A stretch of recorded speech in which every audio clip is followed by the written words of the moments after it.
warahmatullahi wabarakatuh.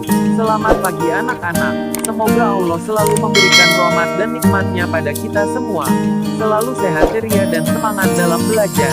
Dan semoga Allah selalu memudahkan kita dalam belajar. Dan memberikan ilmu yang manfaat. Amin.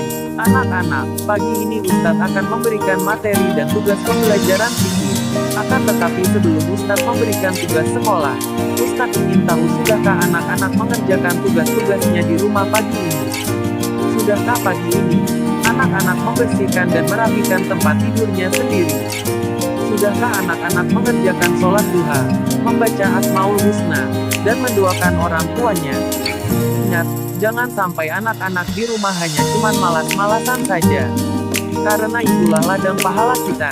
Di rumah kita harus bisa membantu orang tua kita dan selalu mendoakannya, agar selalu diberikan kesehatan dan keluasan rezeki yang barokah. Amin. Anak-anak, seperti biasanya, sebelum kita mulai pembelajaran hari ini, marilah kita membaca doa bersama. Semoga Allah selalu memudahkan kita dalam belajar dan memberikan ilmu yang manfaat pada kita semua. Amin. A'udzubillahiminasyaitonirrojim. Bismillahirrohmanirrohim. Alhamdulillahirobbil alamin. Ar-Rahmanirrohim. Maliki yaumidin. Iyyaka na'budu wa iyyaka nasta'in. Ihdinas sirotol mustaqim. Sirotol ladina an'amta 'alaihim ghairil maghdubi 'alaihim waladdallin. Amin. Anak-anak, setelah kemarin kalian mempelajari pelajaran 1, yaitu tentang sholat sunnah rawatib qobliyah dan ba'diyah, mulai dari niat bacaan dan cara-caranya. Pagi ini Ustadz akan memberikan materi dan tugas pelajaran fikih pelajaran 2, yaitu tentang sholat jamaah dan qashar. Akan tetapi sebelum Ustadz memberikan materi, tugas anak-anak adalah menyiapkan buku tulis dan pensilnya. Untuk mencatat materi yang Ustadz sampaikan nanti, dan hasil dari catatan anak-anak, bisa dikirimkan di Classroom sebagai feedback pembelajaran anak-anak pagi ini. Anak-anak, melaksanakan sholat 5 waktu adalah salah satu kewajiban bagi kita sebagai umat muslim, yang harus dilaksanakan. Namun, kadangkala ada sesuatu hal yang menyebabkan kita terpaksa tidak melaksanakan sholat wajib tepat pada waktunya. Misalnya, saat kita sedang dalam perjalanan yang sangat jauh, dan tidak memungkinkan kita untuk melakukan sholat pada waktunya.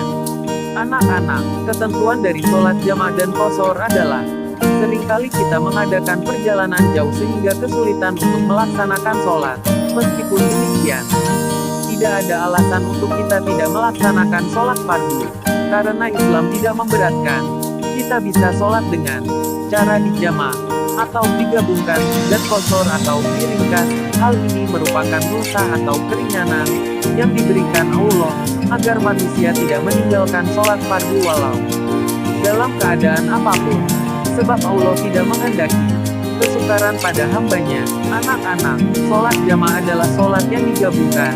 Maksudnya menggabungkan dua sholat fardu yang dilaksanakan pada satu waktu. Misalnya menggabungkan sholat zuhur dan asyar dikerjakan pada waktu zuhur atau pada waktu asyar. Atau menggabungkan sholat maghrib dan isya, dikerjakan pada waktu maghrib atau pada waktu isya. Sedangkan sholat subuh tetap pada waktunya, tidak boleh digabungkan dengan sholat lain. Hukum mengerjakan sholat jamaah adalah mubah atau boleh, bagi orang-orang yang memenuhi persyaratannya. Anak-anak, sholat jamaah boleh dilaksanakan karena salah satu dari dua alasan, halangan, yaitu A. Dalam perjalanan jauh minimal 81 km, menurut kesepakatan sebagian besar imam mazhab, dan perjalanan tersebut tidak bertujuan untuk maksiat. B. Dalam keadaan sangat ketakutan atau khawatir misalnya perang, sakit, hujan lebat, angin topan dan bencana alam. Anak-anak, sholat jamaah dibagi dua yaitu A. Jamaah takdim, jamaah yang didahulukan, yakni menjamaah dua salat yang dilaksanakan pada waktu yang pertama. Misalnya menjamaah sholat zuhur dengan asyar, dikerjakan pada waktu zuhur 4 rakaat sholat zuhur dan 4 rakaat sholat asyar, atau menjamaah sholat maghrib dengan isya, dilaksanakan pada waktu maghrib 3 rakaat sholat maghrib dan 4 rakaat sholat isya. Dalam melaksanakan sholat jamaah takdim maka harus berniat menjamaah sholat kedua pada waktu yang pertama, mendahulukan sholat pertama dan dilaksanakan bersegera, tidak diselingi perbuatan atau perkataan lain. Pelaksanaan sholat jamaah takdim. pada sholat yang kedua harus masih berada dalam perjalanan. B. Jamak takhir, jamak yang diakhirkan, yakni menjama dua sholat yang dilaksanakan pada waktu yang kedua. Misalnya menjama sholat zuhur dengan asyar, dikerjakan pada waktu asyar, atau menjama sholat maghrib dengan isya, dilaksanakan pada waktu isya. Adapun saat melaksanakan jamak takhir maka harus berniat menjama di waktu sholat yang pertama. Tidak disyaratkan harus mendahulukan sholat pertama. Boleh mendahulukan sholat pertama baru melakukan sholat kedua atau sebaliknya.